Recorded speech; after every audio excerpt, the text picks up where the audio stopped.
más cerca del micrófono posible, acomódeselo para que esté cómoda. Bueno, usted ha sido, su testimonio ha sido solicitado por la Fiscalía y por el CODECE también. Va a preguntar, bien, entonces le vamos a dar la palabra al CODECE, que es la querella que puede hacer algunas preguntas sobre hechos de su conocimiento y puede, por supuesto, mirar, pero siempre respondiendo al tribunal. Se escucha, en el otro equipo se escucha. Buenos días. Muchas gracias. Estoy en la otra sala. Se escucha. Esta sala y que sobre el secuestro de las personas que estuvieron esa noche, o sea, que no se secuestraron a otras personas. Sí, bueno, primero decir que mi papá se llama Orlando Luis Benetti. Al momento del secuestro tenía 26 años, casado con mi madre, tenía 2 hijos, mi hermano, Orlando Luis, tenía 6 años y yo tenía 7 años. Mi padre era vendedor ambulante de embutidos. Era un papá muy hermoso.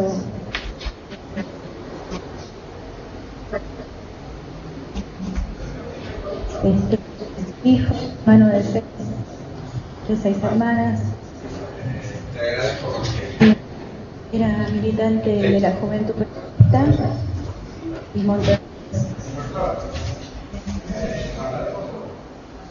La madrugada del 13 de septiembre de 1977, cerca de la 1 de la madrugada,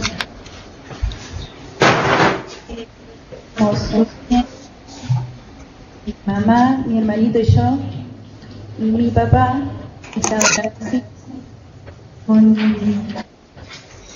lo que yo tenía.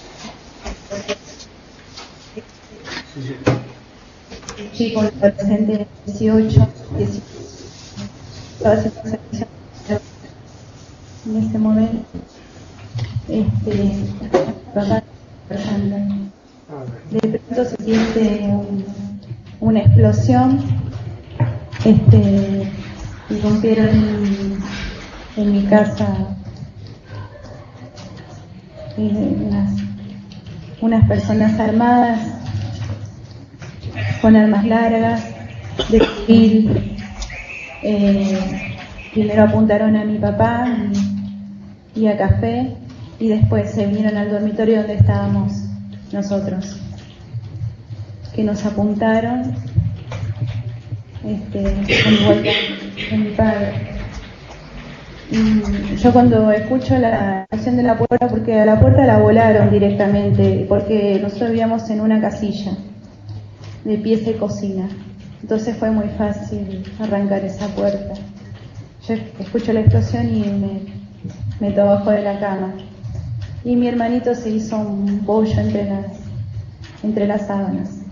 Entonces, bueno, era todos quietos a los gritos, y sabían que había 2 chicos. A mi mamá la vieron enseguida, a mí me tuvieron que buscar, preguntar dónde está la nena, y me sacaron de abajo de la cama, bueno, y a mi hermanito entre medio de todas las sábanas.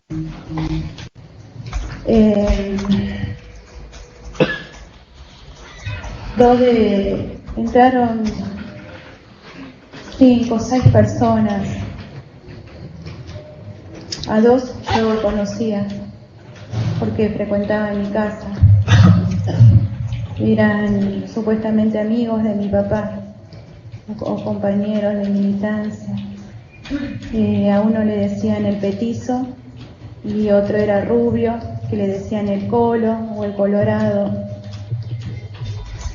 Bueno, y ellos nos apuntaron también. Rompieron todo, destrozaron todo lo que pudieron. Fotos, casi no nos dejaron recuerdos. Hicieron levantar a mi mamá, la hicieron vestir, Y bueno, nos llevaron a los tres. A mi mamá encapuchada, se la llevaban de un brazo, y a mi papá con cadenas. Yo recuerdo cadenas, no recuerdo esposas ni nada, eran cadenas. Y a Caspe no sé, ellos dos no iban encapuchados.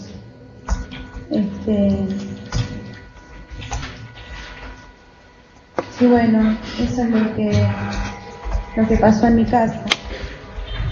Previo a eso, para llegar a mi casa, fueron a la casa de una tía materna, donde entraron de la misma manera, rompieron, entraron por una ventana, y bueno, y ahí los increparon, los apuntaron. Yo tenía 2 primitas de mi edad también, lo mismo. Y obligaron a uno de mis tíos políticos a que los lleve, porque evidentemente no sabían a dónde vivíamos. El secuestro de mis padres fue en Bellavista, a 1,5 cuadras de Campo de Mayo, en el barrio Barufal. Pero primero fueron a Loma Hermosa a buscar a alguien que les marque la casa, y de hecho fueron con un tío político. Antes de irse y de llevarse a mis padres, el petizo nos dijo que tranquilitos, que ya mamá y papá iban a volver. Esas fueron sus palabras. Andrea, dijiste que cuando entraron a tu casa revolvieron y se llevaron cosas. ¿Escuchaste si entre ellos, dijiste que eran más o menos 5 personas, si entre ellos se nombraban apellido, apodo? No, entre ellos, o yo por lo menos no tengo ese recuerdo de que entre ellos se hayan llamado por algún nombre.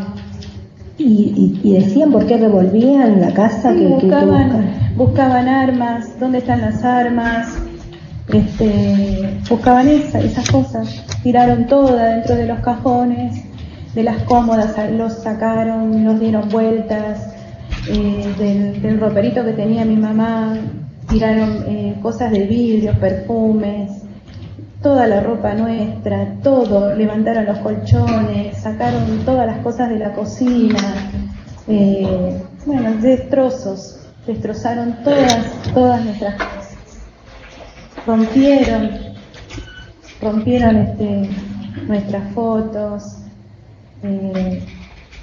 Yo esta foto que tengo de mi papá la recuperé de otra persona que publicó una foto de su casamiento en el que mis padres estaban invitados, y entonces ahí pude agrandar, por ahí se ve una mano que es donde él lo están abrazando, porque no, fotos de él solo o de mi papá con nosotros o del casamiento de mis padres no quedó nada, lo rompieron todo.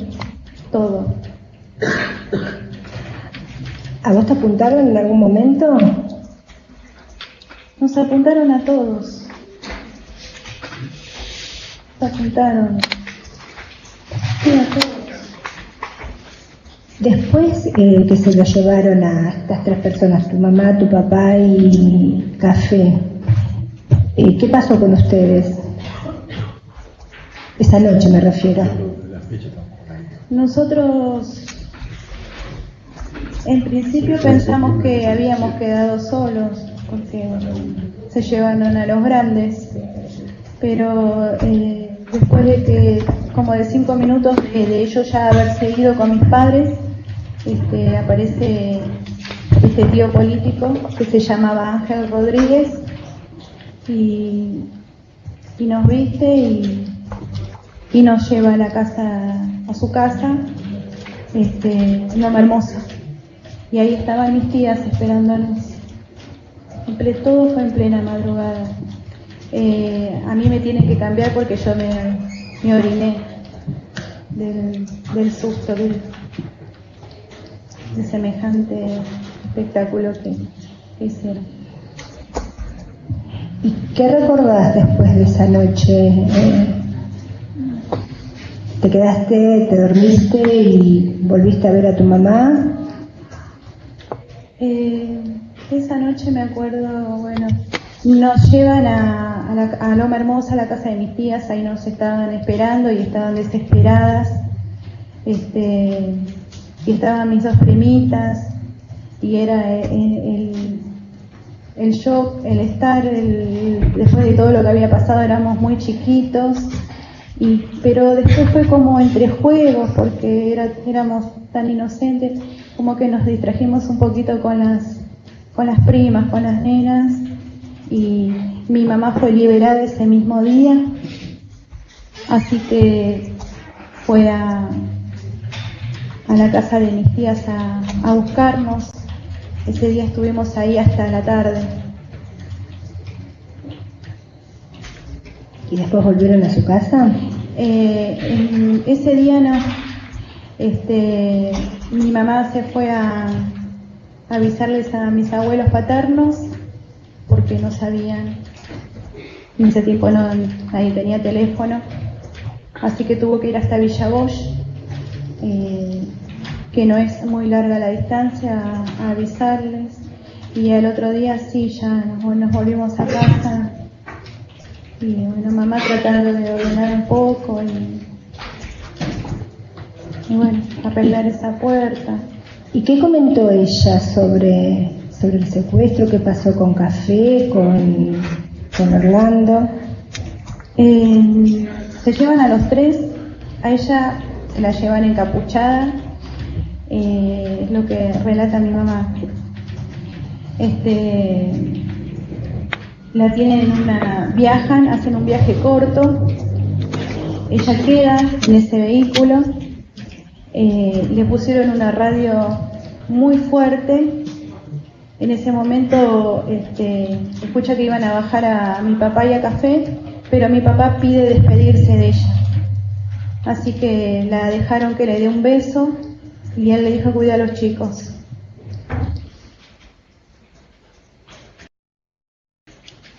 Antes dijiste que tu papá era militante de Montoneros y que este muchacho Café, ¿sabés qué pasó con él? ¿Con mi padre o con Café? No, con Café, con tu papá sabemos que está desaparecido. Te sigo relatando. Los bajan a los dos. A mi mamá, ponen la radio fuerte. Ella escucha que cierran un portón pesado, ladra un perro y sale una mujer y dice: no, esta mina no es. Y bueno, esa fue la despedida y de ahí no supimos más nada de mi papá ni de Café hasta hace poquito. ¿Y el nombre de Café? Osvaldo Corrales. Dijiste recién que no supiste más nada hasta hace muy poquito. ¿Qué supiste hace poquito? Hace poco, hace 2 años más o menos, una amiga mía, una hermana mía de la historia, no de sangre, le hace un homenaje a mi padre en su red social, y tiene a mi papá con unas fotitos, a qué se dedicaba, la edad que tenía, los hijos que tenía, y el día que desapareció, y donde había estado privado de su libertad ilegalmente, y que eso fue en Brigada de San Justo. Ahí estuvo mi papá. ¿Quién es esa hermana que decís? Esa hermana es Claudia Conchet. Entonces yo, cuando veo, me impacto porque nunca había sabido nada, absolutamente nada de mi papá. Que eso es muy, muy terrible. Eso es muy terrible. Un ser querido que se lo haya tragado la tierra. Por decisión por decisión de personas que no sé, que tenían en la cabeza, que tomaron esa postura de desaparecer personas. O sea, para mí, no sé, pensamientos hasta abominables, los de esta gente, por llamarlos de alguna manera. Entonces me comunico con mi amiga Claudia Conchet, que es ella, y me dice, sí, tu papá estuvo en este lugar, y le pregunto cómo se entera, y bueno, y ella cuenta que sacó esos datos del archivo de un archivo que es muy común, de este escritor que se llama Baschetti, o periodista, no sé qué es, pero que él junta datos de desaparecidos, y a su vez este señor Baschetti había sacado esos datos de la causa que se estaba armando para este juicio. Esos datos son del COI.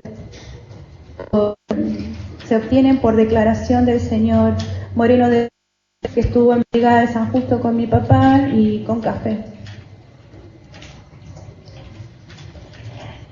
Andrea, ¿recordás algunos otros nombres o apodos de compañeros de militancia? Sí, recuerdo el nombre de Ricardo y de Silvia. Los recuerdo a los dos. Eran un matrimonio, una pareja, jóvenes también. Tenían un hijito que se llamaba Chicho, o le decíamos Chicho, y ella estaba embarazada de 8 meses cuando la mataron. Recuerdo la cara de Ricardo cuando se lo vino a comunicar a mi papá. Después Ricardo también desapareció. Recuerdo a Pire, recuerdo a un Café, y recuerdo caras, pero los nombres no, me estoy olvidando. Andrea, dijiste que esa noche te lleva de vuelta a la noche del secuestro. Había 2 personas que eran, o sea, 2 personas que entraron armados a tu casa, pero que eran compañeros de militancia. Que los conocías como compañeros de militancia de tu papá, dijiste el Colorado y el Petizo. Sí. ¿Podés describir? Sí, puedo. Son 2 caras que no me las voy a olvidar más. Me acuerdo de 3 caras. La de ellos 2 porque frecuentaban mi casa, si fuesen amigos, cuando vivíamos en Barrio Uta, porque a ese lugar nos habíamos mudado hacía poco a Bellavista, nuestra casa, y donde se juntaban las charlas y bueno, todas esas cosas que yo mucho no recuerdo eso. Estas 2 personas venían. Uno le decían el Petizo porque era petizo, era el mayor de todos, era una persona de más de 35 años, y el otro, el Colorado, rubio.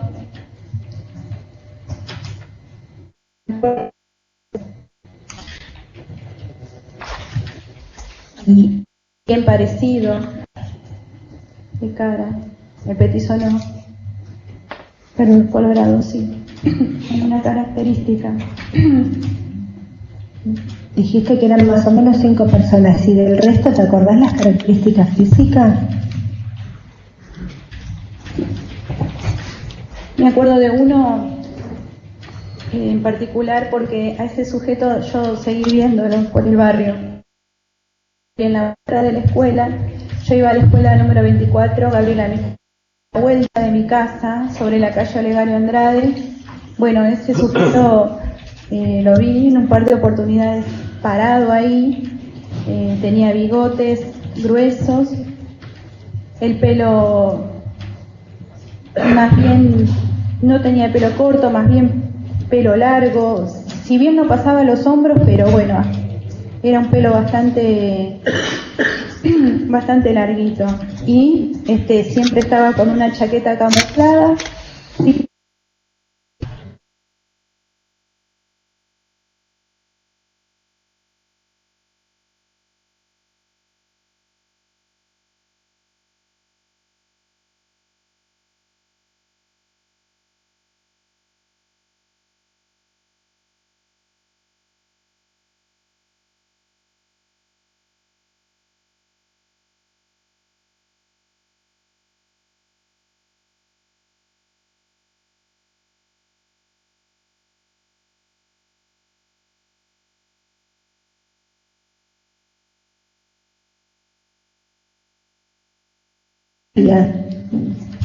Estaba parado.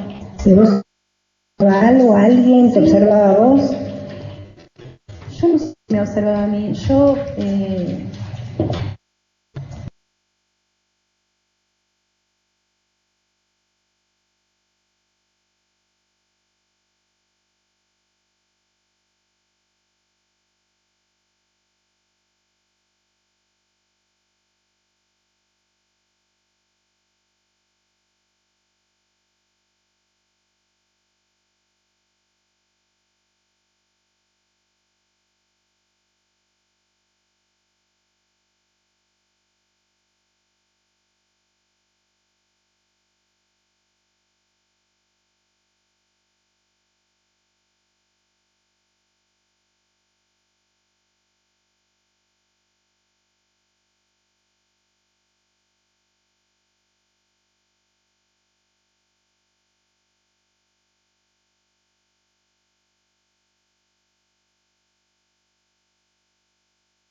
que había tomado la identidad de mi padre para abrir, por ejemplo, una cuenta corriente en el Citibank y bueno, que había estafado con cheques, pero no sabíamos quién era, no tenía rostro. Llamaron del Citibank a la casa de mi hermano, porque mi hermano se llama igual que mi papá, se llama Orlando Luis Derechit. Y mi hermano pidió el número de DNI, cuando se lo dieron era mi papá, aparte mi hermano no tenía cuenta en ese banco ni ninguna deuda, y mi hermano se horrorizó, volvió el terror. En mi hermano aplicaron muy bien lo que fue el terrorismo de Estado, porque es hasta el día de hoy que él tiene un candado en su corazón, que no habla, salvo que estemos muy íntimos los dos y solo conmigo. Se aterrorizó, se paralizó. Mi hermano dio las explicaciones que tenía que dar, eso quedó aclarado, pero fueron hacia mi abuelo paterno, que también se llama Orlando Luis Derechit, del Citibank. Y bueno, y ahí es donde mi abuelo y mi familia paterna se movilizan a hacer las denuncias correspondientes por la estafa. Pero de esto hará unos 17 años, hasta 20 si se puede decir. Yo no recuerdo bien, pero fue más o menos esa cantidad de años atrás. No tenía cara ese estafador hasta que yo pude ver el expediente de mi papá en la ESMA, y ese estafador era el señor Petizo, que está aquí. Este es el número de DNI de mi papá. Este es el señor petizo que entró a mi casa. Este es el que se hacía el amigo de mi papá, de café.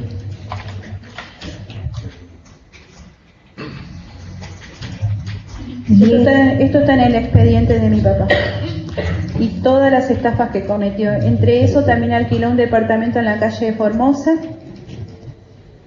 en donde tuvo que $300 y pico a pagar por mes. Ese era el alquiler,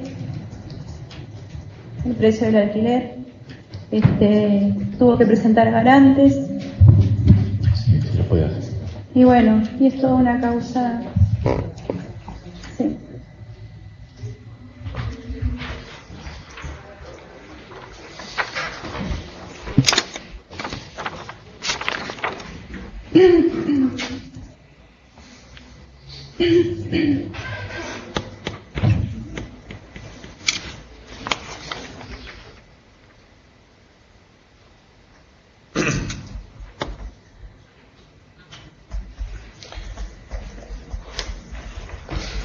Ahora después hacemos el ver todas las partes.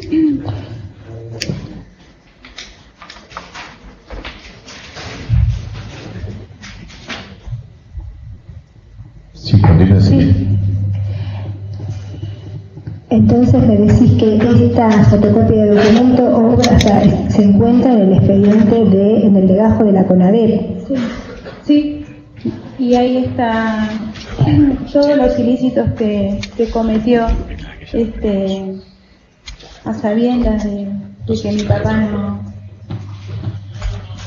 no estaba, usurpó su identidad.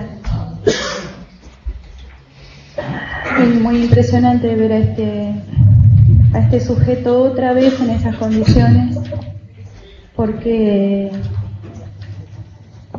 se ve que no tiene conciencia, evidentemente.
Actualmente desaparecido. ¿Antes o después que a tu papá? Antes. ¿Te acordás el apellido de ellos? No. Dijiste que tenían un nene. ¿Vos volviste a ver ahora de grande? No sé su nombre real tampoco. Le decíamos Chicha. Y entre los amigos de militancia también nombraste a Piru. Sí, Piru no se salvó, como quien diría, porque él se escapó, se fue al Chaco, entonces no pudieron ubicarlo y bueno, él es un sobreviviente, él no fue secuestrado, él no estuvo desaparecido. ¿Y sabés el nombre de él? No sé el nombre. ¿No sabés si tu mamá lo sabe? No, mi mamá tampoco lo sabe. Bueno, la última pregunta es si recordás la dirección de la casa donde se lo llevaron a tu papá. Río Negro 1814. Esto era Bellavista. Bellavista, barrio Barrufaldi.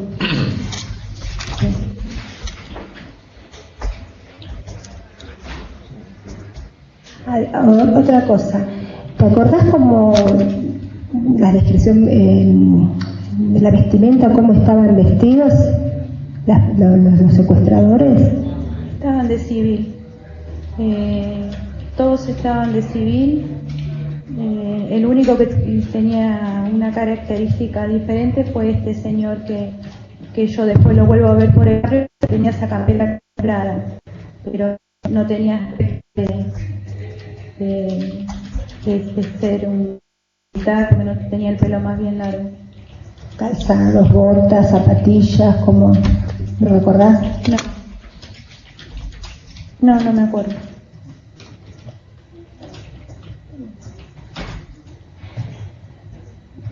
Andrea, bueno, después decís que volviste con tu mamá. ¿Cuánto tiempo más estuvieron viviendo en Bellavista? Yo viví hasta el año, hasta el 99 aproximadamente. Mi madre sigue viviendo. ¿Hicieron denuncias, habeas corpus, aparte, bueno, de la denuncia en la CONADEL? Mi mamá y mi abuelo paterno sí hicieron la denuncia al otro día, o ese mismo día. Como esto fue a la madrugada, tipo 1 de la mañana, a la tarde, mi abuelo la llevó a hacer la denuncia. ¿A dónde? A la comisaría de Bellavista. Tu abuelo dijiste que se llama como tu papá, ¿no? Sí, Orlando Luis Derechit. Yo lo que sí tengo muy presente es que me dijeron que quienes habían entrado a casa pertenecían a Coordinación Federal. Y después mis abuelos hacen un habeas corpus, sí. Creo que en el año... creo que en el 79 hacen un habeas corpus. ¿Sabes dónde lo presentaron? ¿Ante qué juzgado? No, pero eso figura en el legajo de mi papá. Está bien. Andrea, ¿conocís la brigada de San Justo vos? Yo pasé, antes de enterarme, muchas veces por la brigada de San Justo, pero nunca pensé que sí, la conozco. La conozco de ir porque vivo en La Matanza y siempre uno va al centro de San Justo a todo. Todo está en la municipalidad, donde paga los impuestos, todo está ahí, todo está cerca. Sí. No pensé que había sido un lugar tan terrible de tormento y donde cometieron tantas atrocidades. Dijiste que sos de La Matanza. ¿Sabés de más desaparecidos en La Matanza? Sí, sé que hubo muchos desaparecidos en La Matanza. Pero personalmente no conocía ninguno. Nosotros éramos de la zona del 3 de febrero, en el momento del secuestro de mi papá, de mis papás. No tenés más preguntas. Muy bien. ¿La fiscalía? ¿Las querellas? Sí, doctora. A ver si le comparten ahí.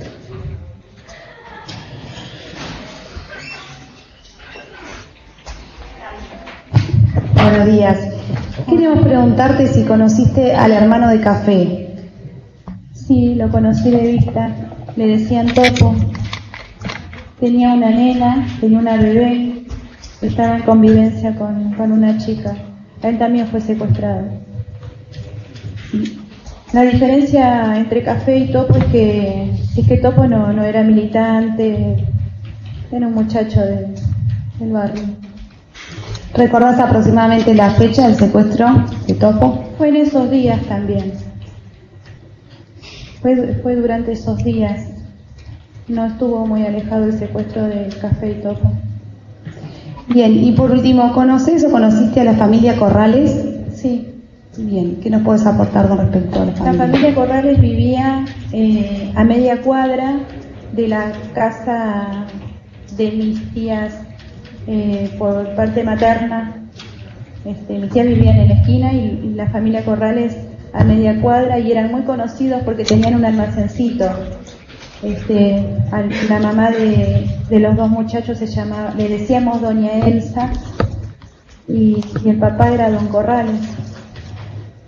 Ellos se fueron del lugar. ¿Por qué se fueron del lugar? No sé. Bien, y por último, si querés contestar esta pregunta, queríamos preguntarte cómo fue tu vida después de esto que estás describiendo.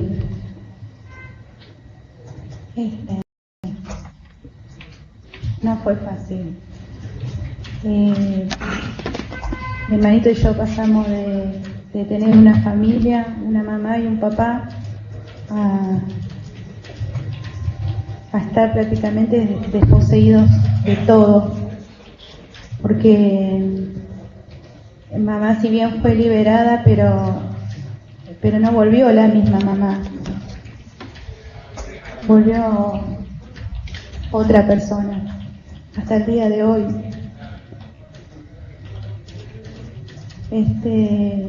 Extrañamos desesperadamente a mi papá muchísimo, sus juegos, su presencia.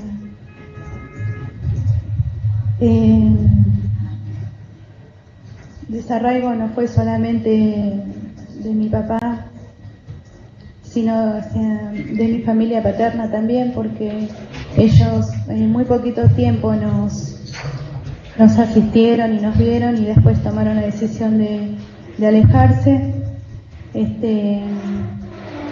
Yo viví con mis abuelos paternos desde que nací hasta los 5 años, que nos mudamos a 3 de febrero, así que había un vínculo y un lazo muy, muy fuerte, muy amoroso hacia los dos abuelos, más que nada en mi caso hacia mi abuelo, el abuelo Toto que le decíamos. De pronto tampoco los vi más,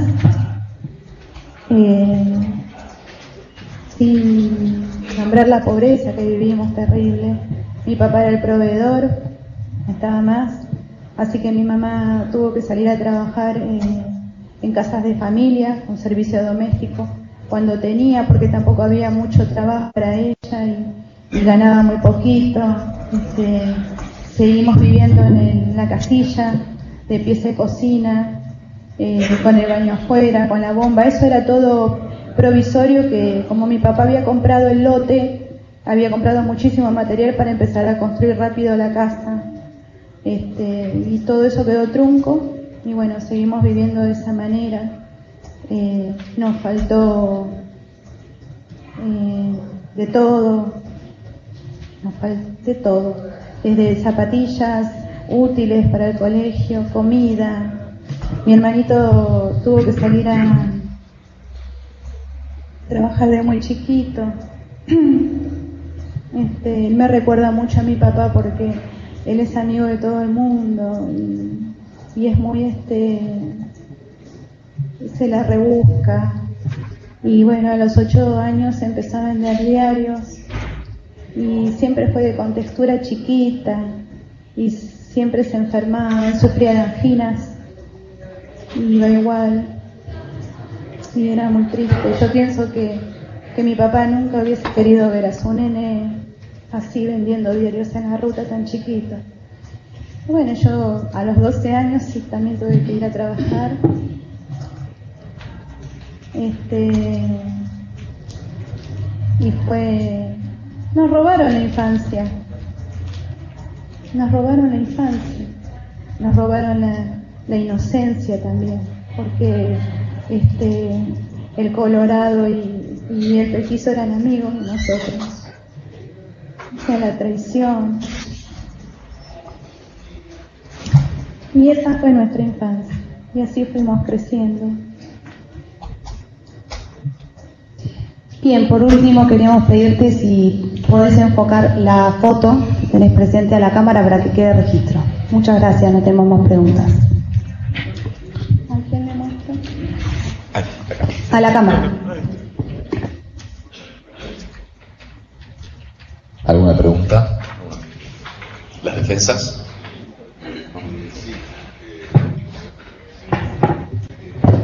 Al micrófono, por favor. Señora, hace unos instantes usted exhibió una foto de esta persona que le robó la identidad de su padre. ¿Usted pudo al final saber si se acierta cómo se llama, dar con él o tener algún otro dato para aportar? No sé cómo se llama, le decían el petizo. Usted contó hace unos instantes también que usted, al momento de los hechos, o sea, de cuando lo detienen a su padre, usted tenía 7 años y describió o contó que habían ido primero 2 personas, que se acordaba, después 3, después que podían ser 5. ¿Puede describirlas más o menos físicamente a esas personas? Las edades, la contextura física, si alguno tenía mando. Sí, ya lo hice, sí, pero se lo vuelvo a repetir. El petizo era un sujeto petizo, de ahí el apodo, era el mayor, era de edad, era el más grande de las caras que yo me acuerdo, frecuentaba mi casa, tenía el pelo entrecanoso, era un tipo de más de 35 años. Y el otro era un muchacho de pelo rubio, bien parecido de cara, era más alto que el petizo, joven, era más joven que el petizo. Y el tercero, que no frecuentaba mi casa, que él lo conocí la noche del allanamiento que hicieron en mi casa, era un sujeto delgado, de pelo más bien largo, se podría decir que llegaba a los hombros, de bigote grueso. Él tenía una campera camuflada y una mochila verde. Siempre lo vi así. En mi casa tenía un arma larga, un arma grande. Después cuando lo vi por la calle, no. Solo la mochila. ¿Recuerda las edades de estas últimas 2 personas, o sea, del rubio y el último que relató, más o menos, que dijo que era muy joven? ¿Cuántos años tendría? Yo pienso que alrededor de 30 años. Quizás el rubio un poco más joven. Eran más jóvenes que el petizo. Bueno, muchísimas gracias. Bien, si no hay más preguntas, entonces le vamos a exhibir ahora un álbum de fotografías más o menos de la época en que sucedió este hecho, y usted véalas tranquilas, y si le parece que reconoce a alguna de estas personas que describió, lo señala a la doctora que va a estar ahí presente y ya va a anotar. Mírelo tranquila.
Bien.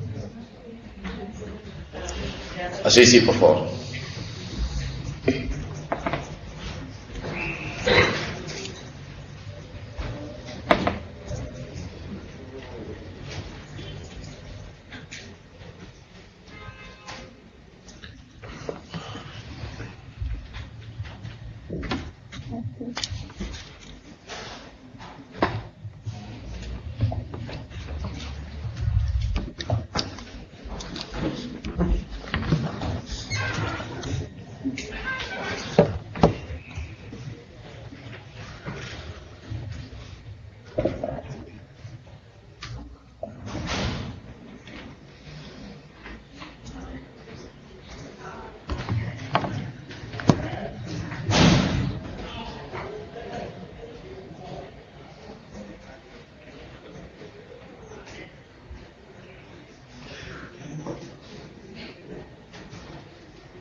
Sí, a ver qué números.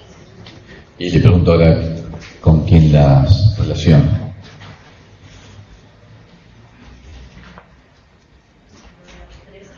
¿13?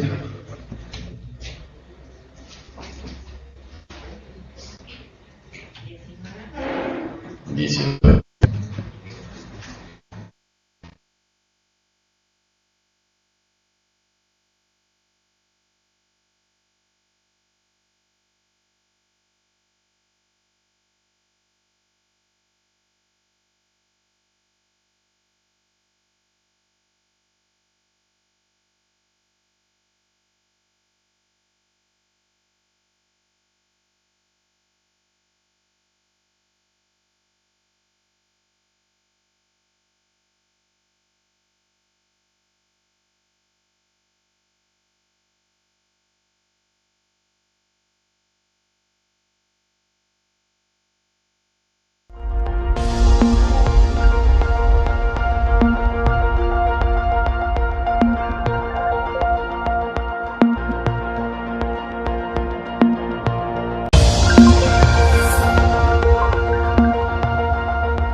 Que deambulaba por el barrio. Que tenía la campera camuflada. Sí.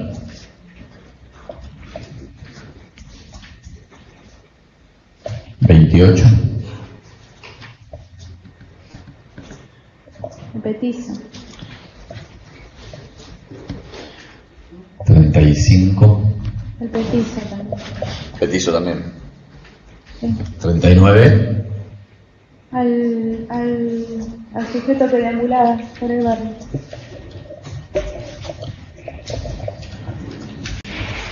Y queda la 54. Al sujeto que deambulaba.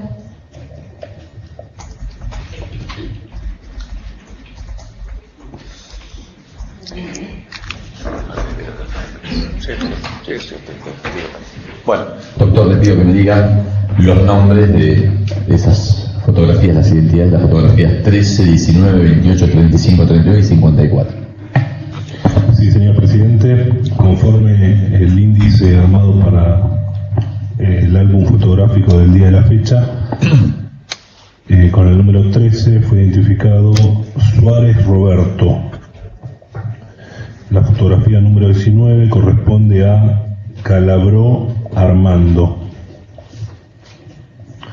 Respecto de la número 28, corresponde a Beiruti Jorge Antonio. La número 35, Beiruti Jorge Antonio. La número 39, a Carrera Héctor Horacio. Y finalmente la número 54 corresponde a Carballo Raúl. Gracias, doctor. Bien.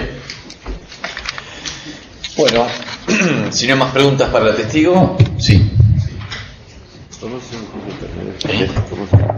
Sí, claro. Señora, usted dijo hace unos instantes que las personas que lo detienen a su padre habían o solían frecuentar la casa de ustedes, ¿sí? Sí. ¿Recuerda cómo era el trato entre ellos y su padre? No me acuerdo cómo era el trato. No recuerdo verlos así en una charla amena. Sí, que venía a casa como venían otras personas a casa, otros compañeros de militancia. Recuerdo haberlo visto en casa. ¿Recuerda cuánto tiempo con anterioridad a la detención de su padre estos venían a su casa? Y esto fue cuando vivíamos en Loma Hermosa, en el barrio Uta. 2 años antes, o 3, quizás 3 años antes de su secuestro. Era muy chiquita yo. ¿Recuerda los nombres de algunos de ellos, su apodo o cómo su padre los llamaba? Ya esa pregunta la contestó. ¿Recuerda cuál fue la reacción de su padre al momento que estas personas que venían desde hacía 2 o 3 años a su casa lo detienen? No vi a mi papá yo. Estaba en el dormitorio. Yo estaba en el dormitorio y mi papá estaba en la cocina. Gracias, no más preguntas.